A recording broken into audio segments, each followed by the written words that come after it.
ನಿನ್ನೆ ಸಂಜೆ ಅನು ಅವರ ತಂದೆ ಹೃದಯಾಘಾತದಿಂದ ತೀರ್ಕೊಂಡಿದ್ದಾರೆ. ಇಷ್ಟೇ ಅಲ್ಲದೆ ಅನುನ ಕರ್ಸೋವರೆಗೂ ನಾವು ಕೂಡ ಈ ಅಂತ್ಯ ಸಂಸ್ಕಾರ ಮಾಡಲ್ಲ ಅಂತ ಸಂಬಂಧಿಕರು ಮತ್ತು ಕುಟುಂಬಸ್ಥರು ಹೇಳ್ತಿದ್ದಾರೆ. ಇಲ್ಲಿನ ಅನು ಫ್ರೆಂಡ್ ಅವರ ತಾಯಿ ಇದ್ದಾರೆ, ಅವ್ರನ್ನೇ ಕೇಳೋಣ. ಅಮ್ಮ, ಏನಂದರೆ ಈಗ ಅನು ಅವರ ತಂದೆ ಎಕ್ಸ್ಪೈರ್ಡ್ ಆಗಿದ್ದಾರೆ, ಬಟ್ ಈಗ ಅನು ಪೊಲೀಸ್ ಕಸ್ಟಡಿಯಲ್ಲಿದ್ದಾರೆ. ಈಗ ನಿನ್ನೆ ಆದಂಥ ಘಟನೆ ಆದಂಥ ಇವತ್ತು ಕೂಡ ಏನಂದರೆ ಇಲ್ಲಿ ಶವ ಇಟ್ಟು ಫ್ರೀಜರಲ್ಲಿ ಇಟ್ಟಿದ್ದಾರೆ. ಯಾಕಮ್ಮ? ಅದೇ ಅವರು ಅಪ್ಪಾಜಿ ಅನು ಬರಲಿಲ್ಲ ಅಂತ ಕೇಳಿದರು. ಟಿವಿಯಾಗೆ ಯಾರೋ ಹೇಳಿದರು, ನೋಡ್ತಾ ಇದ್ದೀವಿ ಮನೆಯವರೆಲ್ಲ.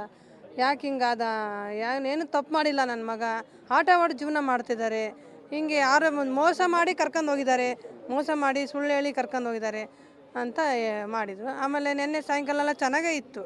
ನಮ್ಮ ಮುಂದೆ ಯಾಕೆ ನಮ್ಮ ಅಪ್ಪಾಜಿ ನನ್ನ ಮಗ ಬಂದೇ ಇಲ್ಲ ಕಣಮ್ಮ, ಎಲ್ಲಿ ಹೋಗಿದ್ದಾನೋ ಏನೋ ಬಂದೇ ಇಲ್ಲ ಅಂತ ನಾವು ಹೇಳಿದ್ವಿ. ಬರ್ತಾನಣ್ಣ, ಯಾಕೆ ಟೆನ್ಷನ್ ಅಂತೀಯ, ಬರ್ತಾನೆ ಸುಮ್ಕಿರು, ಏನೂ ಆಗ್ಬೇಡಿ, ಏನು ಚೆನ್ನಾಗಿದ್ದಾನ ಅವನು ಅಂತ ಹೇಳಿದ್ವಿ. ಆಮೇಲೆ ನನ್ನ ಮನೆಗೆ ಭಾಳ ಆಸೆ ಕಣಮ್ಮ, ನನ್ನ ಮಗನ ನೋಡ್ಬೇಕು ನಾನು ಅಂತ ಒಂದು 10 ಸತಿ ಅಂತಯಪ್ಪ. ಸುಮಾರು 4-5 ದಿವಸಗಳಿಂದ ತಂದೆ ಕನವರಿಸ್ಕೊಂತ ನನ್ನ ಮಗನ ನೋಡಬೇಕು, ನನ್ನ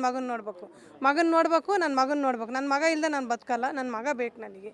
ಈಗ ಏನು ಹೇಳ್ತೀರಮ್ಮ? ಅಂದರೆ ಅಂತ್ಯ ಸಂಸ್ಕಾರ ಮಾಡೋಕ್ಕೆಲ್ಲ ಸಿದ್ಧತೆ ಮಣ್ಣು ಮಾಡೋಕ್ಕೆ ಮಗ ಬೇಕೇ ಬೇಕು. ಮಗ ಇಲ್ಲ ಅಂದರೆ ಮಣ್ಣು ಮಾಡೋದೇ ಇಲ್ಲ. ಮಗ ಇಲ್ಲದ ಮೇಲೆ ಮಣ್ಣು ಮಾಡ್ತಾರೆ ಸರ್, ಹೇಳಿ ನೋಡೋಣ. ಮಗ ಇಲ್ಲ ಅಂದಮೇಲೆ ಎಂತ ಇದ್ರೂ ಮಗ ಬೇಕೇ ಬೇಕು. ಕ್ಷಣದಲ್ಲಿ ಮುಖ ಇವಾಗ ಅವ್ನು ಕರ್ಸ್ಲೇಬೇಕು. ನೀವು ಕರ್ಸ್ಲಿಲ್ಲ ಅಂದರೆ ನಾವು ಮಣ್ಣು ಮಾಡಲ್ಲ. ಅವ್ರು ಮತ್ತೆ ಹೆಂಗೆ ಮಾಡೋಕ್ಕೆ ಸಾಧ್ಯ? ಮಗನ ಇಟ್ಕೊಂಡು ಮಗ ಅಲ್ಲಿ ತಂದೆ ಇಲ್ಲಿ ಅಂದರೆ ಹೆಂಗೆ ಸಾಧ್ಯ? ಕರ್ಸ್ಲೇಬೇಕು, ಪೊಲೀಸರೆಲ್ಲ ಕರ್ಕೊಂಬರ್ಬೇಕು ಅವ್ರು. ನಮ್ಮ ಅಂದರೆ 3 ಮಕ್ಕಳಲ್ಲಿ ಪ್ರೀತಿ ಪಾತ್ರವಾದ ಮಗ. ಆಸೆ, ಭಾಳ ಆಸೆ ಮಗನ ಮೇಲೆ. ಅನು ಅಂದಮೇಲೆ ಭಾಳ ಆಸೆ. ಎಲ್ಲೋದ್ರು ಅನು ಅನ್ನೇ ಆಸೆ ಮಾಡೋಣ. ಅನು ಲಾಸ್ಟ್ನೇ ಮಗನ.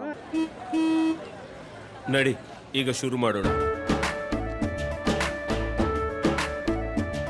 ಕೇಸರಿಯಿಂದ ಮನೋಲ್ಲಾಸ ಮನಸ್ಸು ಮತ್ತೇರಿ ಕುಣಿದಾಡಿದೆ ನೋಡು, ಮನಸ್ಸು ಮತ್ತೇರಿ ಕುಣಿದಾಡಿದೆ ನೋಡು. ಕ್ಷಣ ಕ್ಷಣವೂ ಆಚರಿಸಿ ಕೇಸರಿ ಹಬ್ಬ. ವಿಮಲ್ ಬಾಯಲ್ಲಿ ಹೇಳಿ ಕೇಸರಿ. ಅದೇ ರೀತಿ ಅವ್ರ ಅಕ್ಕ ಅವ್ರನ್ನ ಮಾತಾಡ್ಸೋಣ.